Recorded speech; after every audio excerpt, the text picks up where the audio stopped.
Pride is kind of my weapon, I would say, my second weapon.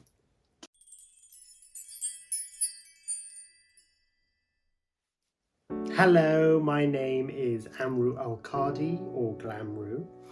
Now, my first Pride experience was when I was about 14, and adolescence was not going very well for me. My nose developed before the rest of me, so I was basically just a giant nose with arms and legs attached, and home was very difficult because my parents were just doing everything in their power to stop me expressing who I was, and I felt really alone, and there was no social media, so it was just like, you really felt like you're just going through it alone.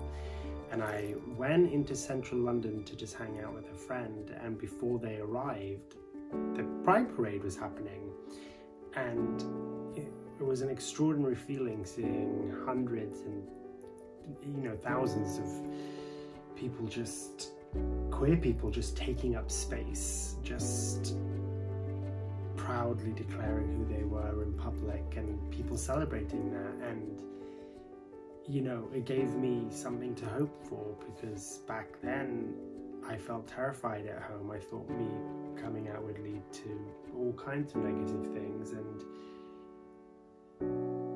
the idea of one day getting to that place of just being on the street proudly for who I am was something that I held on to for a very long time.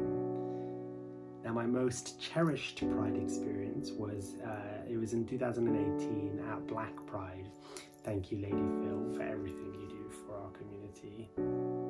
And I was there. I was very drunk and was still quite drunk from the day before, and I heard this Arabic song playing like in the corner, and I was like, in the corner of the lawn, I was like, this is strange, because it was only a song I'd ever heard back in the Middle East, and definitely not within queer spaces.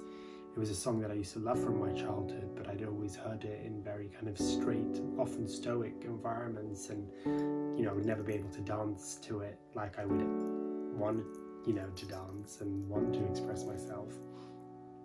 And it was just playing, and I just thought, this can't be right, how drunk am I? So I went to check it out, and there in front of me was this tent called Pride of Arabia, which was this collective for queer Arabs, and I was listening to a song from my childhood, but I was able to dance to it as a queer adult, and it was like my past, present and future all just kind of melded together in a singular moment, and it was so cohesive, and I felt so healed that I was able to blend my heritage with my queer identity. And such a powerful moment for me. It was actually the final moment of my book as well, so thank you, Lady Phil. Now, what does pride mean to me?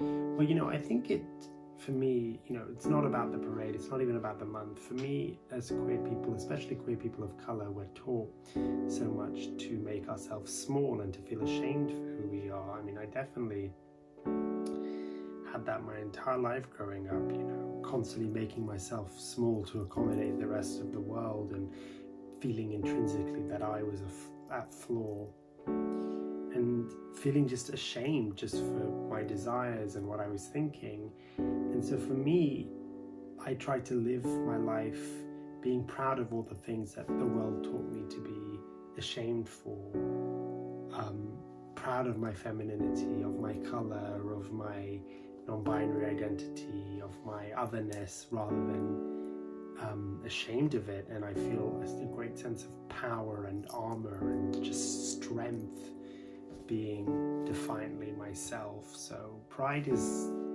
kind of my weapon, I would say, my second weapon. What advice would I give young child Amrou before the whole coming out malarkey and realizing they were gay? I would say the advice I would give to little Amrou is, it's not your fault. I think back then, even from the age of like 7 or 8, I just thought, God, this is my fault. I'm a sinner. There's something wrong with me, and I'm upsetting my parents, and the whole world is my fault. And you really do internalize it as a child, because you don't have the emotional maturity or clarity really to understand that there's nothing wrong with you. And as a result, even till this day, I feel guilty about every little thing, from angering a friend, or was that text a little bit cold, or just constantly blaming myself. So for me, yeah, I would go up to little Amrou and say, this is not your fault, you are iconic. The last time that I felt lifted up by the queer community, I mean, literally all the time. Like, I don't really have a sort of family that I feel safe in, but for me, I do just have a queer family. And, you know, I have my own drag family, but also, you know, there are queer people all over the world that maybe I haven't met in real life, but we always message each other saying, you know, I love you, I see you, and constantly caring for each other, especially trans people of color. You know, I think the media likes to vilify us as monsters, but if only everyone could see what a deeply caring and empathetic community we are.